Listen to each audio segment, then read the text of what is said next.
Thanks for watching live or listening back to this show from Teachers Talk Radio. You can catch up with all our shows by visiting our YouTube channel or by listening back at ttradio.org. Don't forget to like and subscribe to enjoy more live education conversation from TTR. We hope you enjoy this show.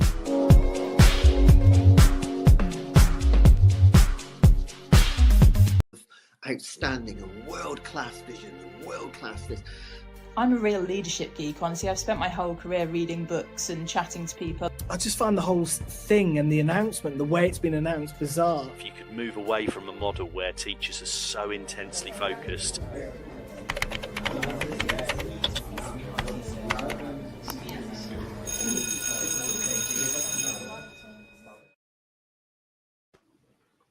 Hello. Hello. How are we all? How are you, Ray? Happy Monday. I'm okay. I'm okay. It's done. It's Tuesday now. That's a good way of thinking about it. Just as soon as you leave the building on whatever day, it's automatically the next day. 100%. Yeah. And like week 4 is done. You guys realize that. This is week 4. We're in it. It's like done in my head. Yeah. Yeah, so it's only 2 more. Exactly. See. Only more. And this is my mindfulness. Yeah. But if I think that, because I have an inset day on Friday, and if I think that week is already gone, then I'm not looking forward to the inset day, which feels like I'm ripping myself off slightly. So I'm not. Your week is like extra done because there's no kids in on Friday. So you're even more done than the rest of us. Yeah, I guess. That works. That works for me. Anything that kind of wishes my life away faster, I am on board with. Wish the week away, wish the week away. Oh.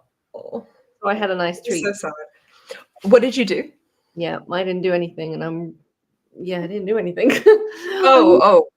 I walked in, and one of the cover teachers was like, "I'm covering you tomorrow afternoon." I was like, "Really?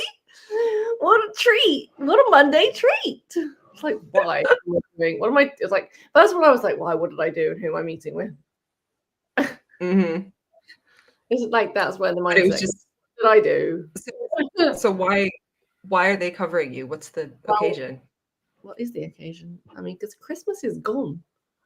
The occasion is that I am phonics lead, and we have visitors coming in that help us with our phonics.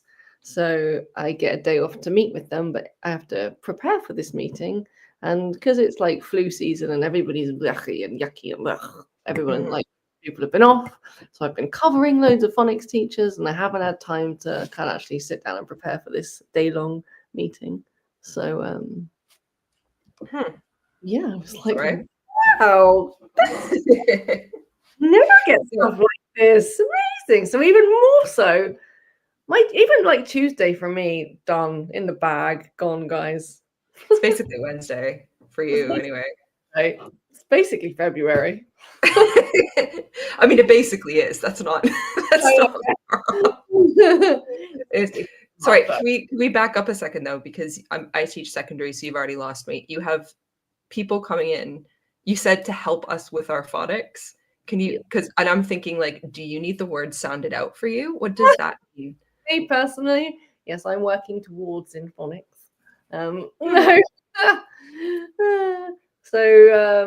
Yes, for all the high school teachers out there, a couple of years ago, the government mandated, or whichever word you'd like to use, that you have to choose a specific phonics scheme, and you have to show fidelity to the scheme that you choose. And within this, we get some support from the English Hub, which are basically the DFE. And yeah, very lovely lady comes in once a term to I guess it's more advise. Okay, I understand that word. Okay, yeah, an advisor. Yeah. She's lovely. Yeah, she's really, really nice. So she comes in, she sits with me. I tell her what I've done, how wonderful the things are that I've done. And then she comes around and watches all the phonics lessons with me, and then we do like tutoring together, and yeah. So nice. Does every primary school have someone that comes in to do that? No. So why do you? Just so special, Ray. Just so special. Okay. I actually don't know. Yeah. Interesting. She does actually go to lots of different schools, and she actually is like an advisor on lots of different phonics schemes, which it's quite cool, I think. Yeah, it's just it's a whole different world. Like sometimes you'll just throw something out really casually as if it's incredibly obvious and not everyone knows what that means. And I'm like, that sounds really hard. Or like, what do words mean? I don't know. I actually did a meeting with all the parents last week about phonics. I was just like, some of the faces were like, I was like, Can imagine. you know when it's like a tense for her and you're like, do you know what I'm talking about? I'm not really sure. I hope so. Yeah. Maybe you do. Yeah. Yeah, there's a lot of lingo in phonics, isn't there? I can imagine. I mean, my mother taught me to read using it's not like she had a book. It's not like it wasn't one of those like, they have the books teach your kids to read with some phonics system or whatever. She didn't have that. She just did it. And I learned to read before I ever went to school because my mom taught me. And then I realized when I went into teaching, like doing my PGCE, I was like, oh, that was a phonics thing. And like, they don't really do that anymore. Or like all the people that I went to school with in this country on my PGC hadn't learned it that way. Like they'd learned a different way of doing it. Now, because I kept when I went to observe in a primary school, it was part of my PGC requirement. Bear in mind, this was 15 years ago. And we had to spend a week in a primary school, which was, and I had just moved to the country, right? And I just went to the primary school around the corner from my flat and was like, please help me. I'm foreign and I don't know anyone. And they let me come in for a week. And it was, oh, that's so nice. Yeah, it was very nice of them. And it was incredibly eye-opening and also slightly terrifying. And I remember sitting with these kids and I kept saying something like when they were trying to read, I was like, sound it out. Yeah. What sound does that make? What sound does that make? And these kids were looking at me like I was speaking a different language entirely. And so I was just like, what is going on over here? Like, what? It's so confusing. But I feel like things have like changed, swung around again. I don't know. I don't know. I mean, I learned to read in nursery school, and I don't remember how. I remember we had this book called Letterland at home. I'm sure people listening have heard of Letterland. Yeah, it's a total 80s. Yeah, it was like every letter was a character, and they had a whole story, and there was this whole like spiel about each character, each letter, and it was very cute. But yeah, my parents tell me that I learned to read when I was in nursery, and I believe them. So, but I mean, my niece is 7. I mean, like I taught her to read when she was 2, because I taught her to orally blend. And really, like the magic is in orally blending, right? Once you can orally blend, if I give you 3 letters, you would be able to blend it and read it. And see, even that, Lianne, if I took that out of context and you asked me what orally blend meant. Yeah, I know. Yeah. Just the land. Yeah, I wouldn't know what that was, but I wouldn't guess it on a radio show. Yeah, but you must have things in high school in secondary that I'd be like, what? I don't understand. Like my friend is Scottish teacher and she moved back to Scotland and all the lingo is different. Like it's the same thing, but the lingo is different. So like a book is a jotter. Sorry? Oh yeah, I know. Like an exercise book, like you jot stuff in an exercise book. Well, because it makes sense. You jot things down. It's called a jotter. Sure. Oh, exactly. Yeah, orally blending is just smushing sounds together. Really? With your mouth. This is the technical explanation. Smushing sounds together. But that makes more sense. Do you know the really embarrassing thing? I was actually going to major in linguistics at university. Okay. You should know what it means then. No, but they didn't say orally blend. They said something else. And anyway, I had a panic attack in a lecture one time and I dropped the course and then it didn't No. Oh no, why? Was it a phonics lecture? I think it was, but it was I don't remember what the topic was, and I remember getting so in my head about like I thought this is what I really wanted to do, and there's so many careers that this is relevant for. Like I was always going to major in English, but I wanted to double major in English and linguistics. No, that's not true. No, everything I've just told you is a lie. I was going to major in English and then have 2 minors because Canadian universities be crazy. I was going to have 2 minors, one in sociology and one in linguistics or something like that. I think so. And then I had that flip out because I was just sat there and I was like, I don't understand a single sentence that is coming out of this man's mouth. Like I'm surrounded by like 200 people in linguistics 101 who clearly get it. I am literally the only person in this room who doesn't understand a single thing. I mean, half of what he was saying was literally another language. It was about like the phonetics, I guess, that the alphabets and the sounds in some other language. And I was like, none of this is making sense to me. I am gonna fail at everything. I'm gonna fail at life. And it just like I think it was other stuff obviously in my life at the same time as well. And I just couldn't breathe. I remember calling my dad outside the lecture hall being like, and it was awful. So that's how I ended up double majoring in English and sociology. Yeah. So clearly I don't remember anything. I was lying in bed the other night and I was trying to like remember what a certain kind of fricative was because I wanted to like talk about it in a lesson the next day. And I was like, I don't even. A fricative? Yeah. It's like there's like friction in the air is how I always used to think about it. Like plosives are like air explosions coming out of your face. And then fricatives are like, it's more like a hissing or an F sound or something is something. I don't remember. This was like almost 20 years ago.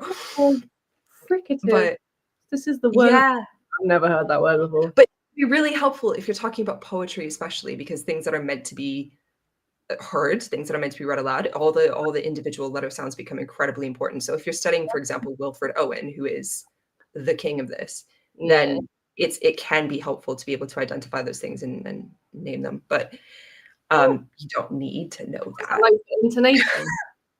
Sorry? Like is that like for intonation? Yeah, like I can't. What a brilliant word. It's okay. I'm going to teach it to the kids tomorrow in year 2. Right. Fricative. Yes, right. Sorry, I've just looked it up. Okay, so a fricative is a consonant made by the friction. I'm not lying. I thought I made this up to remember it. Okay, made by the friction of breath in a narrow opening, producing a turbulent airflow. So, for example, the F sound or TH. Yeah. So it's like the air being like hissed through your teeth, lips, or mouth. That's a fricative. And then there's different kinds. Like a dental fricative would be just make like a sh sound. I think SH is a dental fricative. And but you can have like multi combinations, like a labiodental. It's nuts. It's nuts. It's nuts. Now I understand why you reacted that way in the linguistics lecture. Where the panic attack came from. Yeah. Is this English? I know, but it's really interesting. And I remember before I had my minor hysteria and dropped it, we used to sit, like my friends and I that were in that same class, we used to sit with our homework assignments and we'd be like in a huddle in someone's living room, like drinking beer and making sounds at each other. Like, how do you say this? Is the L sound different in play and child's play and pl? And we'd just be saying it like over and over again. It sounded completely insane. Ray, you're selling yourself short. Because the most annoying sound to teach to little children is the sound, because they all use a I don't think they do that as much in Canada. I feel like that's accent related. 100%, yeah. This is a fricative. I'm going to tell them that in my phonics group. I want to hear the fricative of the. Well, the problem is the F sound is also a fricative. I know. Yeah. Also, I'm going to say fricative, and they're going to be like, you just want to say fricative. It's a great word, yeah. Bad word. It's a bad word. It is good. One of my co-teacher came in, and she was like messing about. She was joking that I have this really cute kid in my class. One of the girls, really cute. They all are, but there's one kid. and she loves her, and she wanted her to come into her classroom, but she was just like messing about, like taking the mic. Yeah. And she said to me in front of the kids, she said, she's very loyal. And one of the boys, I think he must have thought it was a swear word, and he went, no, you're loyal. Oh.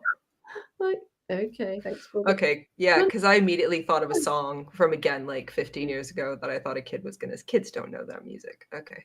15 years ago. Not unless it's on a show. Yeah, or in a TikTok. Yeah. Yeah, exactly. Yeah, TikTok. Sorry. Yeah, like I do a dance party, so I have like magnetic circles on my board, and if they get 5 circles for doing the right thing, listening, whatever, they get a dance party.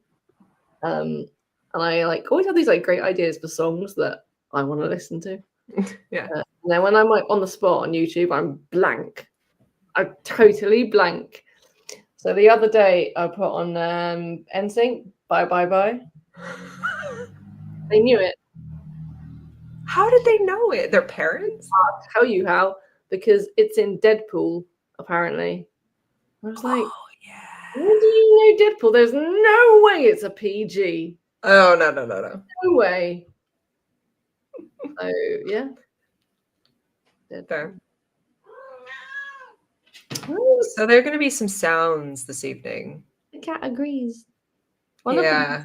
I think, like, doesn't one of our hosts have a dog? And I think the dog barks sometimes in the background. So, Okay, I feel a little bit better. You could hear my neighbors through the wall earlier, so the cat is an upgrade. the cat's an That's upgrade. fine. One of our listeners said, I love it when people come in to analyze what I've been doing. I must be honest, when this lovely lady comes in, it's more of like here to help. Okay. Yeah. See, that's help. That is genuinely helpful. And if you know them, and I guess once they've been in and you've had those conversations and you realize it's supportive, Yeah, and definitely. It's not like an observation, it's not a criticism, it's not flaw finding. Yeah. Then it's I guess a welcome guest, a welcome part of your It's like experience. It's a partnership, really. Yeah. Like Paul is right, you don't get that a lot in teaching. No. And it's No, very you really it's more coaching than observationing. It's coaching than observing, which is nice. Because I just feel like I get to a point, like I've been teaching for 10 years. I'm just a bit like, now that I've seen coaching from the phonics that I've been doing and like leading, I'm just a bit more like, I don't want to be observed anymore. I want you to sit and teach alongside me and advise me in the moment. It's so much more powerful and impactful, I think. Don't you? Yeah. To advise in the moment and to change in the moment.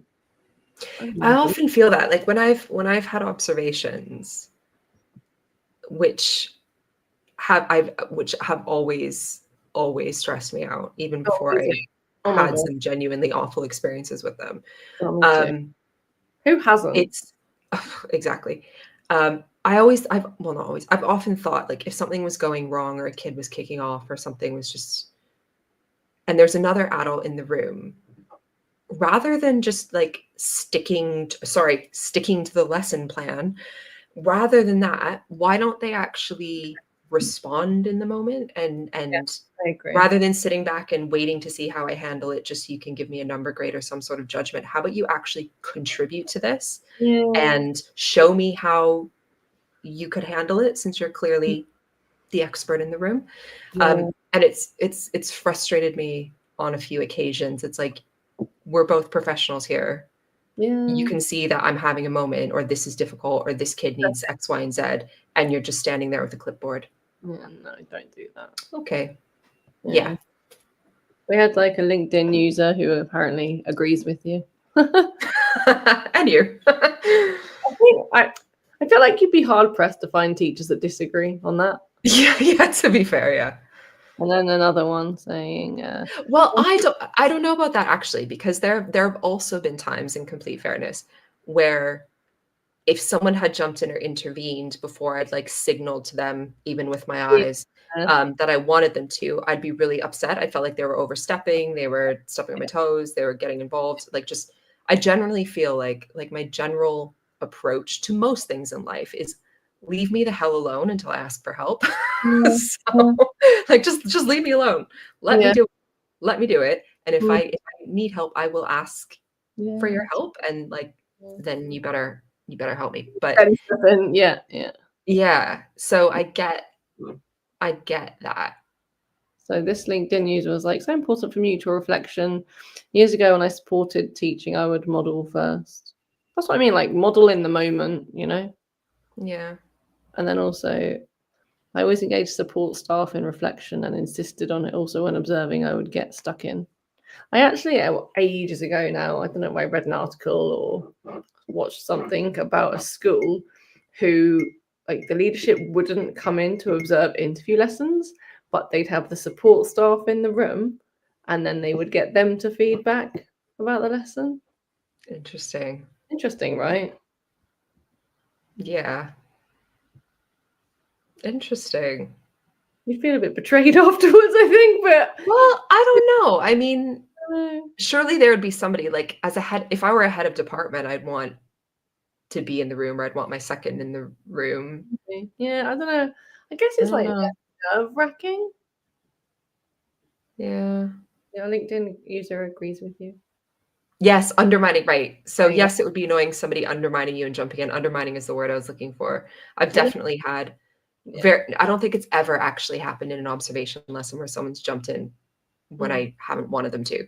But in other cases, you know, like if a teacher's in the room or they're walking past or they're walking through. I used to teach drama lessons in the main hall of the school I was at. And there was one drama lesson that probably looked from the outside like complete chaos, but it was only slight chaos. Like it was in hand, it was organized chaos. But then there's this one kid that wasn't one or two kids that like weren't listening or were chatting, and like I was like I knew that and I was on it and I was going over and I was about to deal with it, and then this other teacher that had been cutting through, which is not it's a classroom right now, get out, was cutting through, just like stopped dead and started bollocking these kids at the top of her voice. And I just stood, and this is like my second year teaching ever. She was, I think she was a head of department, I think, but she was maybe not, but she'd been there for ages. She was like really experienced and respected and like took no crap from anyone. And I'm sure she genuinely thought she was helping, but I was just like, I was mortified and I was so furious. Like I had to pull another passing teacher into the room, and I was like, can you just stand here for 2 minutes and make sure they don't set fire to the room? I have to go in the staff room and scream. And I did. I just crossed the corridor into the staff room and just like it was one of those moments of like pure rage. I was like, oh, I didn't know how to handle it. Yeah. But that was very frustrating. That's annoying. That's like someone jumping into a like mid-conversation, isn't it? But it's like they don't do that mid-conversation because you missed the beginning. Yeah. But if you're just joining us, that's absolutely fine. You can you can comment and you can text in. That's fine. Yes, please. Yeah, the person observing needs to be skilled enough in the area they are observing. I once. I'm never going to let this go. I'll be angry about this till I die. I once got good instead of an outstanding on a drama lesson observation. Yes, do tell. Because the person leading the observation was a maths teacher. And that was the reason. That was like pure, like that was the reason. He said some other stuff, but that was the reason. He was a maths teacher. And he was saying in the feedback, he was like, well, you could have done this, you could have done that. And I was like, you have a fundamental misunderstanding of how this subject works. Yeah. In this school anyway. We don't do that here. And well, this was missing. Well, this was missing. According to your standards, Mr. Maths, What was I'm intrigued. What was the feedback? It was something to do with it's weird. I'm holding on to the anger, but I'm not holding on to the rationale or the logic. It was something to do with like not putting something on the board. There was something that was missing from the board, which makes me think it was like a learning question or something. I can't feel like it. I feel like that. I don't know. I honestly don't know. But we used to do everything, unless it was one of the lessons where they were evaluating something in their actual books, in which case there was a lot on a PowerPoint or on the board. it was all verbal. It was all verbal. As it should be. Changed in that school. Right. Maybe things have changed in that school. Maybe things have, I don't know. But at that time there, it was all just, we talk, we listen, right? Why does it have to be on the board? Why do you have to, no one's checking. It wasn't a requirement. It wasn't a department requirement or a school requirement. So it's not going to be on the board. Leave me alone. But because he thought whatever wasn't on the board should have been on the board. That seems nitpicking. And another time, I will stop after this. And another time, an ICT teacher, who I actually have a huge amount of respect for, but this really got me, made it a good instead of outstanding, because a very severely dyslexic child in a nurture group asked me how to spell a word. And according to, or said she didn't know how to spell a word.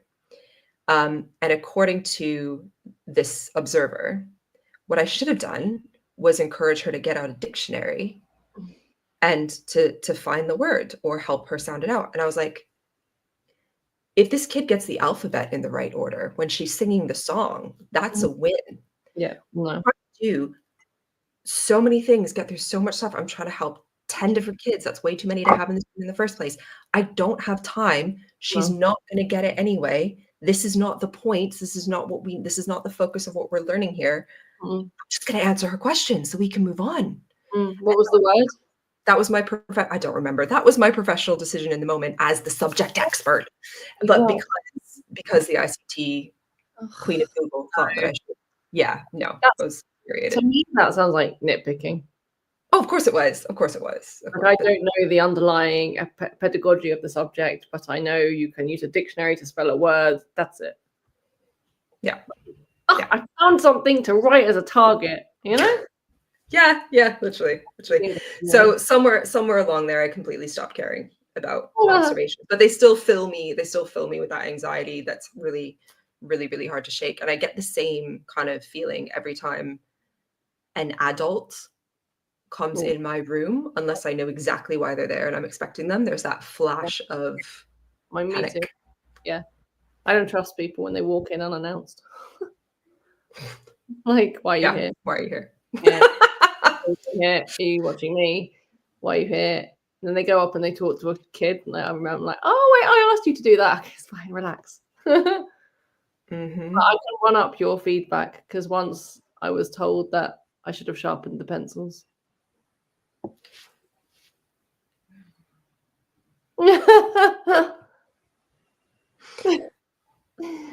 This is why I'm not an outstanding teacher, guys. You know what? I would just be fine. Okay, yeah. Okay, great. Thank you. Fine. Yep. Smile and nod. And if that's the only problem with it. Yeah. I could live with that. I could sleep. And that's what I told myself. I was like, do you know what? If that's what a good teacher is, okay. Okay. I'm good. Quite frankly, I like the kids to do it. It's good fine motor. Yeah, you'd think. Sharpen your own pencils. Come on. I mean electric sharpener. I don't know. Anyway. Our fabulous has commented quite a bit. So thank you very much. Whoever you are. I'm sure your name is not LinkedIn user. The crucial thing is empowering people to be reflective. Yeah, I'm too reflective. That's my problem. You know, when they go, so how do you think the lesson went? You're like, oh my God, what went wrong? Why are they asking me this? Did something go wrong? What did I do wrong? Coaching. I always want to be like, do you want an itemized list of every single mistake and every single thing? Because it's up here. Yeah. I could tell you. How long is this meeting? How did you think it went? I don't think I did anything correctly. What do you think? Coaching definitely beneficial. If not, how will they improve between termly observations? Yeah, I think you've got to be proactive with observations. You've got to coach in the moment. This is probably some dated methods where there is almost a tick list formula, 100% tick list. Also feel this way about nonsense marking policies where the kids can't even read the feedback and it's just freak out. Yep. Marking nonsense. I love it when you mark in year one and you're like, this is a fabulous piece of writing. Well done. They can't read it. What's the point? Just draw a smiley face. They'll appreciate it more. Give him a sticker. So the LinkedIn user is Carla. Hi, Carla. Hi, Carla. Thanks for joining us. What is this, Paul? In my observation feedback, I was told they were disappointed in my portrayal of the highway rat. They said they didn't believe my performance. Oh my god. Paul, is this a primary school lesson, or were you being considered for an Oscar? I don't understand. I was gonna say, yeah. Go back to your acting coach, Paul. He said he nodded, but he was boiling inside. Do you know what I saw? We will get to our topic of the show eventually. 30 minutes and 40 seconds. Maybe not. I was watching a recording, and it was like, I don't know which author it was, but it was like a really famous author whose son was in a GCSE English class on his book, wrote an essay about his father's book. Probably the dad helped him. And the teacher was like, I don't think you understood the portrayal of the character, something along that line. It was like, well, I helped him with the essay and I wrote the book. I don't think you understand. Can you imagine? Can you imagine like having Julia Donaldson's child in your class and you'd be like, so the Gruffalo is a zebra? Yes. Can you imagine? Oh man. Wow. This is fabulous. Look at this. This is fabulous. My French lesson I was told my accent was poor. I think when you get where do you go with that? I think because I'm so contrary and spiteful, I would go around school talking in this exaggerated like Lumiere from Beauty and the Beast accent for the rest of my life at that school. Merci beaucoup. Bonjour. Yeah, I would be just to annoy everyone. Although unless Carla is French, in which case this is way funnier. Carla, are you French? Carla Nicholson? I don't think so. No. Well, she might be married. You don't know. Maybe. I don't know. That would be epic. Yeah. Maybe we could tell people about John Catt. Maybe they have books about perfecting your accent. Our Monday Late Show is brought to you in partnership with John Catt Educational, publishers of professional development books and resources that support great teaching and learning in schools around the world. You can level up your professional development today, and you can visit their website, johncattbookshop.com, to explore the full range of titles. And we have a code. Yay! Is she French? No. Then we think you should work on your accent. Yeah, fix that. And you can go to John Catt Bookshop. They have a search tool on their website. And with JCTTR 2425, you get 20% off your order. So that's John Catt, who have been with us for ages, and they really have. It's a brilliant website, and she sounds like Del Boy. Well, this is hearing like this, we understand the feedback now. French Del Boy, Monsieur Del Boy. Our second. I mean, sorry. In complete fairness, Carla, it must. Yeah, it was probably quite funny. Must have been brilliant. I bet the kids were super engaged. I would love that. Like I'd pay to see it. Yeah, me too. We should get her on. Yeah. And so we're also one of our other friends is USA Study. So it's about studying in USA. So your students could study in the USA. USA Study is your one-stop platform for guiding students through their college application journey. You can access up-to-date resources on universities, programs, scholarships, and application requirements all in one place. Get easy to access tools, personalized timelines, expert tips, application templates, and exclusive webinars with admissions officers to help your students stand out. Visit USA Today. USA Today, that's a TV show. Visit usastudy.co.uk because every student deserves the opportunity to shine with USA Study. My feedback would be that I can't read correctly.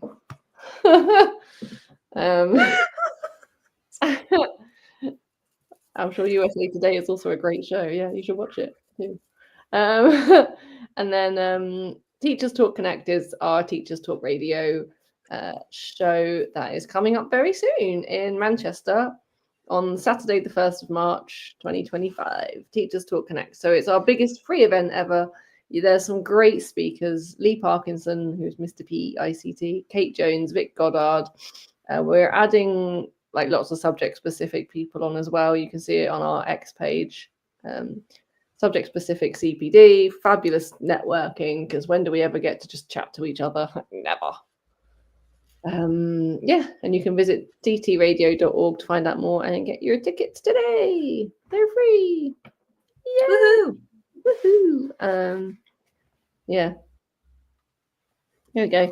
Weirdly, the kids loved her lessons and they were none the wiser. I'm sure they loved your lessons. Can you imagine French with a Cockney accent? Should we move on to what we said we would talk about? We should. Yes. I feel like we should. Well, I mean, we kind of already have. We're talking about professionals in schools. Yeah. You've got a professional in your school tomorrow that I didn't even know existed and is incredibly useful. So, and you said primary school, not every primary school has them. So maybe that's one. Yeah. Like in-house coaches who can coach correctly are probably quite valuable, actually. I think so. Yeah, like coaches, not observers. That'd be quite valuable. Like, what's something extra you'd have if you could have in your classroom? You'd be like, yes, please. I would have more. Well, I'd have smaller classes, so there would be space for this. I'd have more TAs for specific kids that really, really struggle to focus, because sometimes I'm literally like, let's pick a name, Max. I'll be like, blah, blah, blah, blah, blah, Max, blah, blah, blah, Max, blah, blah, blah. Like, sometimes it's constant. It's like whack-a-mole. And it's like, and it's not, it's not always the kid's fault they can't focus, but it is my problem. And I would really like some more support rather than just constantly slashing budgets and then watching TAs and LSAs be the first on the chopping block. I would also, this is not me personally, because I haven't had anything other than sharing a couple classes. I haven't had much to do with ECTs and teacher training for like over 5 years now. But watching the amount of work that mentors have to do for PGCE students, training students, and then the ECTs, all of that paperwork and everything. And I know they've just they made this plan to add a bunch of work, and then they canceled it and said, oh no, we're not doing all this training stuff.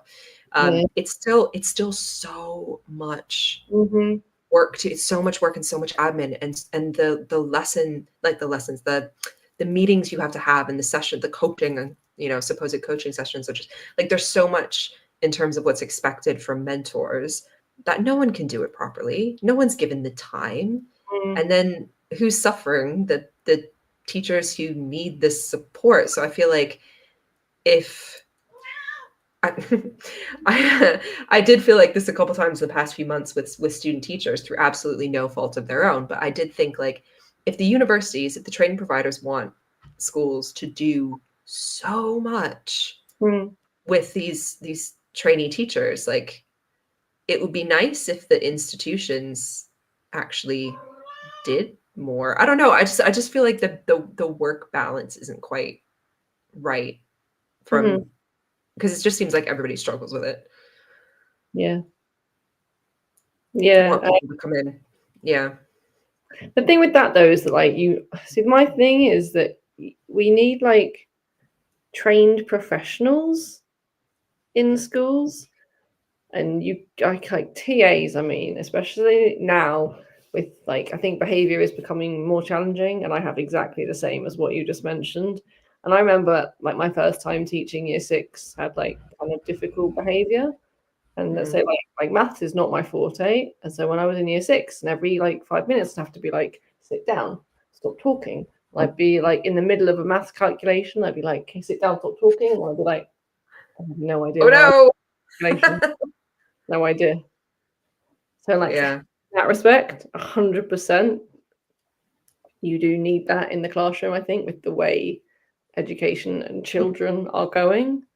But for me, I feel like I look back old school and I'm like, you know, when you had a school nurse, that kind of thing. Yes, that was my next one, school nurse. I want educational psychologists in school, like not in school where it's like the NHS send them or whoever sends them and they're there for the day and they pull this one out and then that one out. No, I want ed psych in school where I can be like, could you come and watch this child? I think there's something,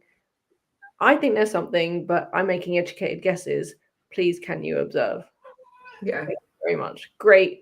Yes, you agree with me. Okay, let's have some strategies. Let's sit now together, put strategies in place. Because I feel like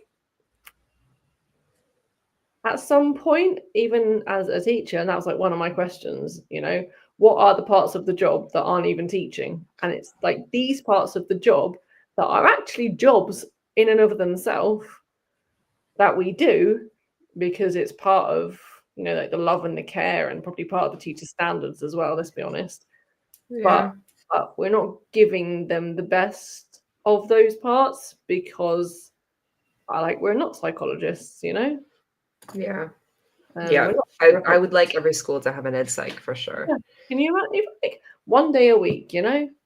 And on that day, you can be like, they're free, they roam the corridors. You can be like, Bob, actually, can you just come in and watch John for me?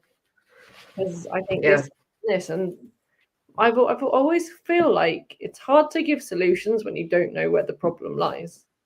And like as teachers, we can make guesses about our children and put one and one together. And usually you make two, but there's like only so many SEN resources you can print off of Twinkle until you get to a point where it's just a bit like it's more deep seated than an out next then chart. Yeah. Yeah, Carla said she's done kind of support. I'm going to send you my school details and you come to me. Help us. Thanks, help us, yeah, please. Yeah. Ed psych in school, and actually that's my like next career dream. Actually, ed psych. I don't think I'm ever going back to school. I don't think I'm ever going to get another degree. I would do like some sort of practice, like if I woke up and suddenly decided I wanted to go into carpentry, I'd do some carpentry stuff. But I just cannot see myself going back to university, and which is ridiculous because I like learning stuff. I like reading. I like all that stuff, but I like to do it on my own time, not be forced to. It really puts me off. But that's what I do every day to other people. Yeah, the children. Yeah. Yeah. Oh well. I think a nurse. I think the nurse is a really, really good shout. We had a nurse when I was in school. I've been at schools that had nurses, and it's like qualified nurses. Yeah. Really? Yeah. I've been. Yeah. In high school we had one. I don't really remember. But like nowadays, it's just first aiders, just stick a plaster on it, you know. Yeah. Yes. Yeah. Here's a vomit bag. Off you go. Yeah. Exactly. Take the sick bag back to your lesson. Bye bye. Yeah. Here's a paper towel. Yeah. Which is kind of like, I mean, in so many cases, it's fair because I don't feel well. Cool. Neither does anyone in the building. Like, neither do any of your teachers. No one feels well. No one wants to be here. We all are slightly sick or feel slightly sick, at least psychosomatically. Like no one is actually well here. So welcome to life. But I'm sick. Yeah. Every time a kid's like, Miss, I'm sick. I'm like, so am I. Yeah. I'm bleeding. Me too. See? Me too. No, if they're actually bleeding, I'm like, please run, don't walk, get out of here, go. But yeah, okay, nurses I'd be behind. Yeah. There are some first aids where I'm like, yeah, you go find someone. Others I'm like, me too. See, I'm still standing. Yeah. I scratched my knee. Oh. Yeah, I do care more than I'm making out, but it is kind of, it's difficult. It is constant. Yeah, it's tricky, and I can imagine what it's like being in that office and like having to field having to sift the genuine concerns from the like never-ending onslaught of foolishness. Yeah. Yeah. I feel like we talk about this a lot on TTR of like what they expect teachers to do and what you genuinely can do. And like I feel like a good interview question. I haven't been asked it for a while, but I think like when I was training, they were like, you will get asked this question. How are you going to answer it?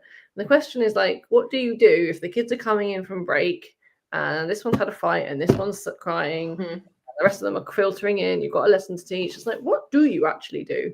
Because, as a teacher, I can do a lot of things, but I cannot be in 3 places at once. And this is where I feel like some kind of professional that floats around the corridor. I don't know. Well, we have those. We have floaters. They go around, like there's a rota. So there's always, I think, nice. 1 or 2 people on. That's really nice. Like circulating to pick kids up, because it would be, no one can function otherwise. And when they're on call, it's like the on call rota. And then on top of that, I think sometimes the pastoral, like behavior people are around anyway, going around and yeah, it's necessary, because you really, really feel some days the shortage of bodies, like the 100% lack of adults, just to pick stuff up and help with things. So that you can teach. Yeah. But then sometimes, right? Okay, so the opposite of these are kind of professionals that I've never seen work in a way that made them worth it. There's 2. Okay. A school social worker. Right. There's no point, because these kids and these families have social workers from outside, and no one talks to each other. And by the time things are arranged or things are clarified or things or whatever, it's too many cooks. And it doesn't, they're useful sometimes, but it actually ended up causing more kind of, and they're only in a few days a week. Like it one school I've worked at had them, a few different ones, because it like changed every 6 weeks, because that's a job no one wants either. It was more trouble than it was worth, and it caused just nightmares. I've only seen it done once, but it didn't seem to work. That was not productive, which is weird, because you'd think like we need more social workers, like we need more presence, we need them. It would be nice to have one in the building, but actually it didn't work in the wider system. And then I think for kind of similar but different reasons, school liaison officers, police officers in schools. I'm not. They can't actually do anything, and so there's like they don't. What can they do? If we're trying to steer kids in the right direction, so you don't end up criminalizing them, like what's their presence actually achieving? It tends to go one of 2 ways. Either they're there to scare kids straight, so that there's an intimidating fear tactic, or which I've also seen, they're too lax, they're too buddy with the kids, trying to show them that the police are okay and you can speak to us. Like it has kind of the opposite effect. It makes them not respect the police as people that have any kind of power to help you, because it's just like that idiot that's walking around the school chatting to kids at break time. I haven't seen anyone get the balance quite right where it seems to actually help. I think as well, like those kinds of jobs, pastoral jobs, I feel like you need someone from within the community of the school. That, like, I've seen it work where it's someone that's been in the school for years, like knows the parents, knows the siblings, knows the kids, knows like the living situation, the background. I think if you just drop someone into a pastoral position who is doesn't live within the community, or like know the community at least, it's very difficult, and I don't think you have the same impact. And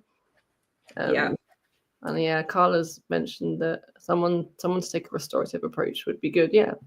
Like that's what I mean. Someone that's free, that's kind of like wandering up and down corridors and in and out of class. Mhm. Have that restorative approach and to pull a kid out, because like otherwise I feel like part of teaching is finding those pockets of time where you're not teaching, the kids are on task, and you can pop over to that one kid and be like, you okay, what's the matter, like tell me. Mhm. These are pockets of time, and I feel like these poor kids kind of need more than that to process their emotions. Yeah. Yeah, this is the thing. Yeah, I agree. Mhm. Well-being people constantly available. Yeah. Yeah. And skilled, yeah, but at least constantly available to build relationship with certain kids, and take them out the classroom for 2 minutes, have a quick chat. You okay? No, you're not okay. Okay, what happened? Okay, great. Let's talk it through. Let's work through it. Great. You okay now? Okay, great. Now you can go back in. You're ready to learn. And you're not affecting other people's learning. But I just think, especially like the way education is going, I don't know. Seems like we need more of those kind of professionals, right? Like walking our corridors. But actually, I've been feeling more and more, right, the way I just feel like more and more it's band-aids on bullet holes. It's just I agree. trying to Yeah.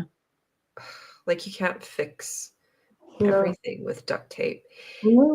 We're not we're not equipped, in schools never were equipped, and they shouldn't be equipped. They shouldn't be equipped, have to be equipped to deal with mass societal failures and like total parental ineptitude. Like we cannot compensate for the state of the wider community, and as in like nationally even, and we cannot compensate for parents totally failing at their jobs. And yet if we want to give these kids the best possible, like a fighting chance in this world, that's what we have to try and do. And it's, yes, there are the occasional wins, and yes, it is so rewarding, and yes, it's great, and yes, whatever. But it just feels more and more like a losing battle. I just feel like I'm on a sinking ship. Yeah. So I don't necessarily think getting every possible professional into schools, why us? Why us? If the problem is home, if the problem is the parents, if the problem is the neighborhood, if the problem is gangs, why is it on us Yeah. to bring the world into our walls and solve this and try and help these kids? Like, why are we the only ones doing, like, expected to do? Why the hell should schools have to bring all these professionals in to sort out the world's ills? Yeah, it's true. I think we've spoken about that on TTR before, I'm sure. Like on the weekly review, which we do on a Sunday, of like, how do we fix this part of the kids? Well, you can't, because it's not a problem from within school. So it's like you try and fix it at school, and then they go back home, and then the problem is still there, and they come back and you try and fix it, and they go home. It's like this is like a tug of war. Yeah. Outside world and school, because I feel like like school can be its own little like world kind of thing, like a micro world.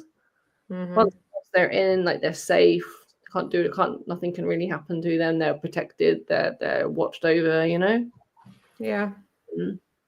But I just think schools are given too big a role, and this is why I'll never go back to pastoral in this country anyway, because we shouldn't be leading on any of that. The only thing we should be leading on is the education of these children.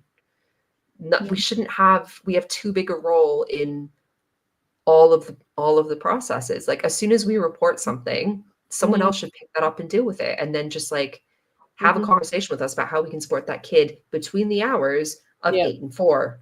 And then nothing, like, that's it. And I will never go to another child protection conference hearing stuff that I cannot unhear, because I have no control. I have no control over this. Well, it's so difficult. We've got a few more comments from the lovely Carla. The need for balance of knowing the community, but also being a bit further removed to reduce bias. Yeah, for sure. You probably don't want to live within the community if you are pastoral, but you need to know the community. Yeah. And then hard to engage some families, but connecting with all the community would be ideal. Article on Schools Week about this at the moment. Yeah, it's quite a big topic, you know. Yeah.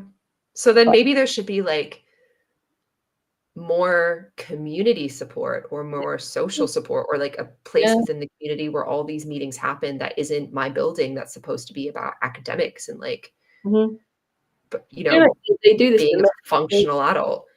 yeah, they do this in the medical field, like in hospitals, where they have like multidisciplinary team meetings. And it's like, that's kind of what you want, isn't it? But Yeah. in recent years, all those community centres, it's on the news a lot, like defunded or don't exist anymore. And yeah. And I remember this was coming up on 10 years now. It was probably like 7, 8 years ago. I was on a phone call with this woman from Early Help. And I was a head of year at the time. And she was basically, it was the Early Help advisor or something. I'd like blocked half the stuff out. And I was trying to get, she was like, so you need to set up this meeting. You need to do this. You need to meet with these parents. You need to invite the other professionals, the whole team around the family, all this stuff. And I was like, I need to. yeah, when? No, and I was trying to be professional about it until I got really unprofessional when I snapped. And I was like, so the main issue with this family is this, and this, which is all happening outside of school.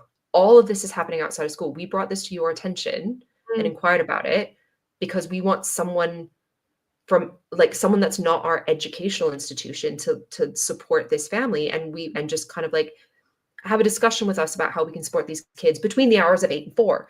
Like what? And suddenly I'm organizing meetings and so I'm gonna do this. Oh yes, that's the school's role. And I was like, so why? Yeah. And she couldn't. She's just like, well, that's the expectation. That's what schools do. And I was like, well, it shouldn't be, because I don't work for Croydon. No. Why? I don't. I'm not a social worker. And what? Whilst I'm teaching? Yeah. When? And I was just like, this is the biggest joke I've ever. You're getting.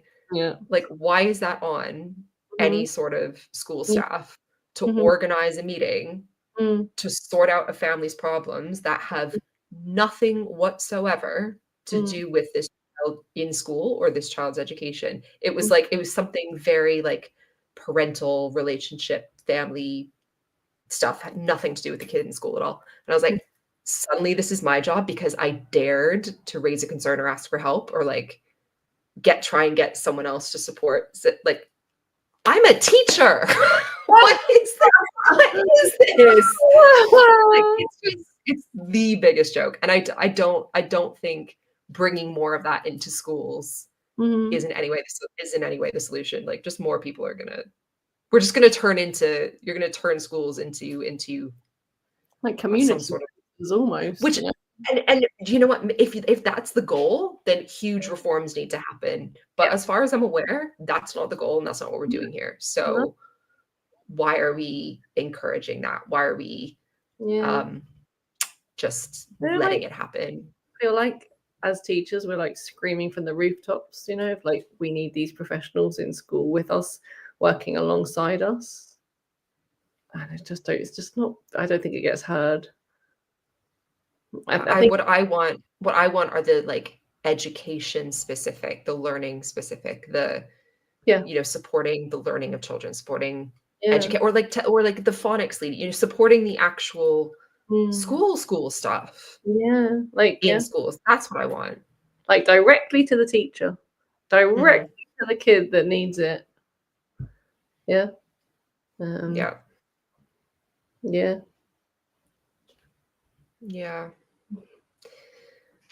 I started out in a good mood, and now I'm just like, ugh. Yeah.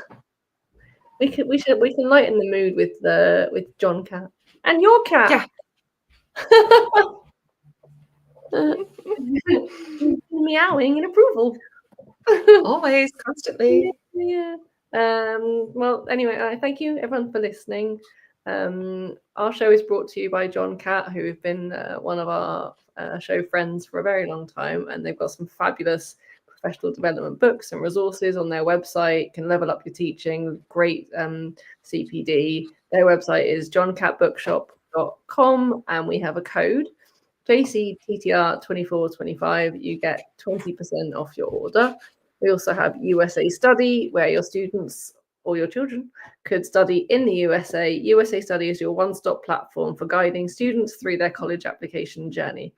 You can access up-to-date resources on universities, programs, scholarships, and application requirements all in one place. You get easy-to-access tools, personalized timelines, expert tips, application templates, and exclusive webinars with admissions officers to help your students stand out. You visit usatoday.co.uk because every student deserves the opportunity to shine with USA Study. And the last thing we wanted to remind you about is Teachers Talk Connect, which is our Teachers Talk radio show, which is going to be Saturday, the 1st of March in Manchester. It's free. When do you ever get free CPD? Well, you do, but it's usually a twilight at the end of Thursday. So we've got amazing speakers: Lee Parkinson, Kate Jones, Vic Goddard. We've also got subject-specific CPD sessions and great networking opportunities. You can chat to all of our hosts, and all of you guys will be there. So tickets are free, but you do have to register, I think. So you go to ttradio.org and you can find out more about the speakers and where it's going to be and like timings. And yeah, please come and join us. You get your ticket. Get your ticket today. Maybe you'll meet an educational psychologist that will come visit your son. Or a phonics advisor. A phonics advisor. Yeah. Wouldn't that be nice? Yeah. I'm sure you'll meet loads of fabulous people. I'm sure I will. If I'm not, I think I told you last time I have to get up at something stupid like 5 a.m. to get a 6 something train. Yeah. So if I'm awake, I'll meet lots of interesting people. Otherwise, I'll just. But we'll see. I mean, I don't want to say it because it might not be true, but there might be coffee. Maybe. If the boss is listening, there should be coffee, tea, and biscuits. I'm just saying. It does make most things better. Like an earpiece. Did you hear it? Did you hear that, boss man? I don't have an earpiece, but I'm sure he's listening. He probably sat at home with his earpiece in. Yeah. So yeah, that is it from us. Thank you for listening very much. Thank you for listening. Thank you for commenting. Thank you, Carla. Yeah, thank you, Carla. Thank you, Paul. We had Paul at the beginning. Yeah, thank you, Paul. Thank you, Carla. Thank you. Yeah, thank you, everyone, for listening. Yeah, Thank you. We shall be back in 2 weeks. Bye. Bye. Outstanding and world-class vision and world-class this. I'm a real leadership geek, honestly. I've spent my whole career reading books and chatting to people. I just find the whole thing and the announcement, the way it's been announced, bizarre. If you could move away from a model where teachers are so intensely focused.